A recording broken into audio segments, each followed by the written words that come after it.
Assalamualaikum warahmatullahi wabarakatuh. Perkenalkan, nama saya Rizda Romatin Asni dengan NIM A1B020322. Di sini saya akan menjelaskan tentang rahasia dagang. Dari definisi rahasia dagang, Pasal 1 Ayat 1 Undang-Undang Nomor 30 Tahun 2000 tentang rahasia dagang mendefinisikan rahasia dagang sebagai informasi di bidang teknologi atau bisnis, tidak diketahui bisnis, mempunyai nilai ekonomi karena berguna dan kegiatan usaha, dan dijaga kerahasiaannya oleh pemilik rahasia dagang. Jadi, rahasia dagang itu sendiri adalah informasi yang diketahui oleh umum di bidang teknologi dan bisnis. Kemudian, lanjut dasar hukum rahasia dagang. Pada Undang-Undang Nomor 30 Tahun 2000 tentang rahasia dagang, disahkan Presiden Abdurrahman Wahid pada tanggal 20 Desember 2000 di Jakarta.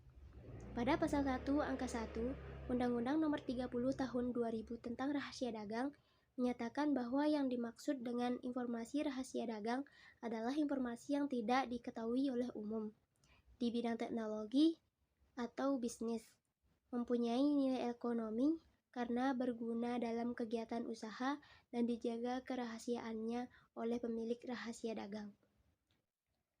Pasal 3 Ayat 1 Undang-Undang Rahasia Dagang, perlindungan apabila informasi bersifat rahasia, mempunyai nilai ekonomi, dan dijaga kerahasiaannya melalui sejumlah upaya.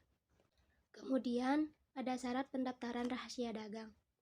Tidak wajib mengajukan pendaftaran berlangsung secara otomatis, karena undang-undang secara langsung melindungi rahasia dagang tersebut apabila informasi tersebut bersifat rahasia, bernilai ekonomi, dan dijaga kerahasiaannya. Kecuali lisensi rahasia dagang harus dicatatkan ke Ditjen HKI Kemenhum. Undang-undang rahasia dagang tidak mengatur secara jelas mengenai tata cara dan syarat pendaftarannya, dan tidak juga mewajibkan rahasia dagang untuk didaftarkan. Kemudian ada juga sistem perlindungan hukum.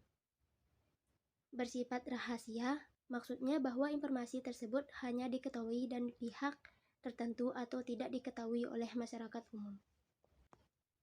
Kemudian, mempunyai nilai ekonomi.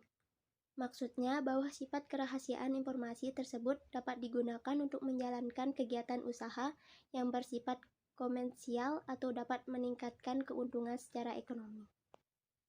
Kemudian, informasi dianggap dijaga kerahasiaannya apabila pemilik atau pihak yang menghasilkannya telah melakukan langkah-langkah yang layak dan patut. Kemudian, jangka waktu perlindungan hukum. Dengan adanya unsur keahlian dalam suatu rahasia dagang, maka menyebabkan rahasia dagang tidak memiliki balas jangka waktu perlindungan, karena yang terpenting adalah selama pemilik rahasia dagang tetap melakukan upaya untuk menjaga kerahasiaan dari informasi, maka informasi tersebut masih tetap dalam perlindungan rahasia dagang.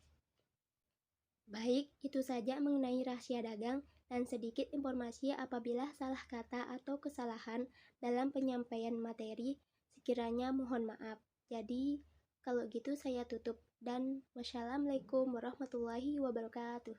Dadah!